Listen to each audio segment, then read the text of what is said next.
Hey, how you doing? Stick around for a second. I'm going to pull a card of the day for us, and I'm going to see what it is that we need to know right now.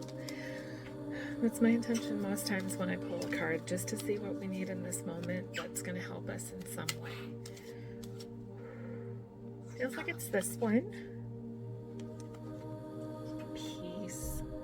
That's a beautiful mandala. I love this color. I'm kind of wearing that color.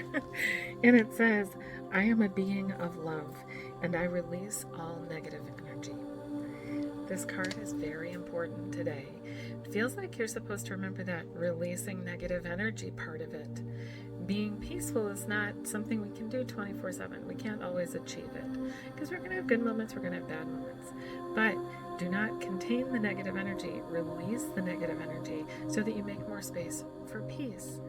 I'm going to say that affirmation one more time. I am a being of love, and I release all negative energy. That's definitely my wish for you today.